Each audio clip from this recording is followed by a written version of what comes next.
कभी सोचा है कि शक की एक छोटी सी चिंगारी रिश्तों में कितनी बड़ी आग लगा सकती है, खासकर तब जब हालात पहले से ही मुश्किल हों?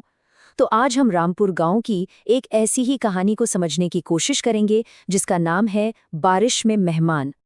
ये शब्द थे रामपुर गांव के चक्रवर्ती के। सोचिए, उनकी क्या हालत होगी। लगातार होती मॉनसून की बारिश में सिर्फ उनकी छत ही नहीं बल्कि उनकी उम्मीदें भी टपक रही थीं। ये एक लाइन ही कहानी के पूरे निराशा भरे माहौल को हमारे सामने लाके रख देती है। कहानी की शुरुआत ही एक बहुत ही हताश कर देने वाले माहौल से होती है।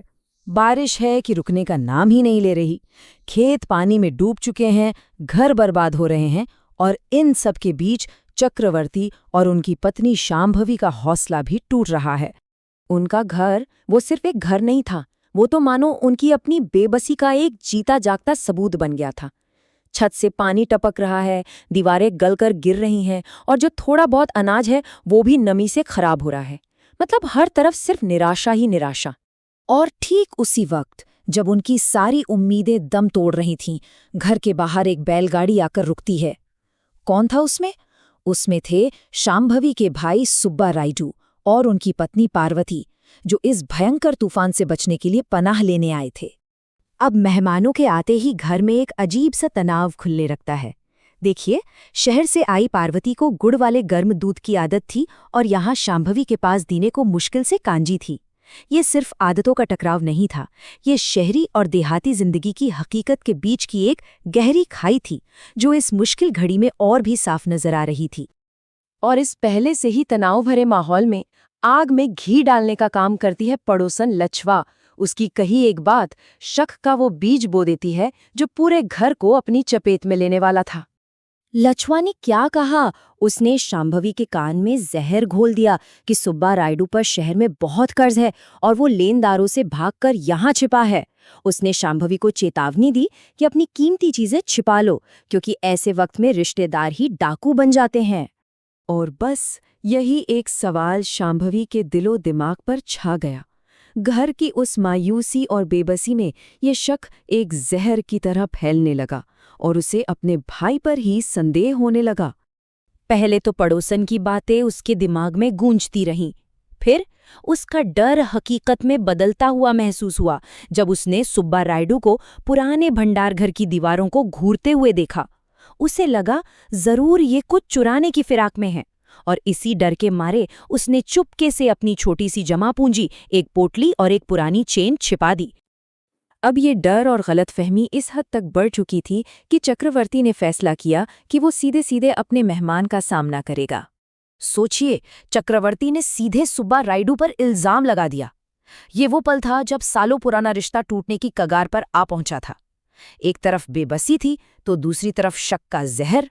लेकिन यहाँ कहानी में एक ऐसा मोड़ आता है जिसकी किसी ने कल्पना भी नहीं की थी। सुब्बा रायडू ने माना कि हाँ, वो कर्ज में जरूर है, लेकिन वो चोर नहीं है। और जिस वजह से वो भंडार घर की दीवारें देख रहा था, वो तो उनके अंदाजे से कोसों दूर थी।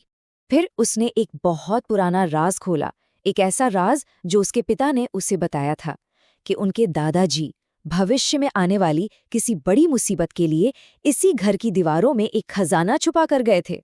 और उस खजाने तक पहुंचने का रास्ता किसी पहेली जैसा था। निर्देश बिल्कुल साफ थे। भंडार घर की पश्चिमी दीवार, दीवार में बना पुराना आला और उसकी ठीक नीचे की तीसरी ईंट। सुब्बा रायडू बस उन्हीं निर्देशों को ढूंढने की कोशिश कर रहा था। जब उन्होंने मिलकर उन निर्देशों का पालन किया और उस तीसरी ईंट को हटाया, तो दीवार के अंदर की खोखली जगह में उन्हें एक भारी तांबे का लोटा मिला, जिसका मुंह कसकर बंद था। और जब वो लोटा खुला तो सबकी आंखें चौंधिया गईं। अंदर पुराने सोने के सिक्के और एक बेशकीमती मोतियों का हार था। ये वो खजाना था जो न सिर्फ सुब्बा रायडू का कर्ज चुका सकता था, बल्कि चक्रवर्ती की सारी मुश्किलें भी दूर कर सकता था। ये सब देखकर चक्रवर्ती और शांभवी शर्म से पानी पानी हो गए। उन्हें अपनी भयानक गलती का एहसास हुआ।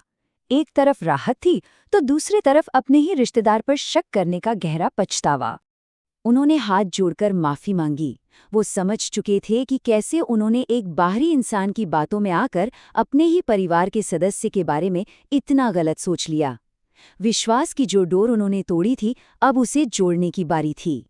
तो आखिर में ये पूरी कहानी हमें सिखाती क्या है? ये कुछ बहुत ही सीधी और सच्ची बातें याद दिलाती है कि कैसे अफवाहें रिश्तों को तबाह कर सकती हैं और मुश्किल हालात में हमारा दिमाग सही गलत सोचने की ताकत कैसे खो देता है। कहानी का अंत बहुत खूबसूरत है। सुब्बा रायडू उस खजाने से अपना कर्ज चुकाता है और चक्रवर्ती के घर की मरम्मत में भी मदद करता है। वो बारिश जो पहले बर्बादी लाई थी, जाते जाते उनके दिलों में भरे शक के मैल को भी धोकर चली गई। परिवार फिर से एक हो गया, और इस बार पहले से कई ज्यादा मजबूती के साथ। ये कहानी एक बहुत जरूरी सवाल छोड़ जाती है कि हमारी जिंदगी में शक के ये बादल कौन लाता है। अगली बार जब मन में किसी के लिए संदेह का बादल घिरे, तो एक बार ये सोचना जरूरी है कि ये बारिश कहीं किसी और की लगाई हुई आग का धुआं तो नहीं।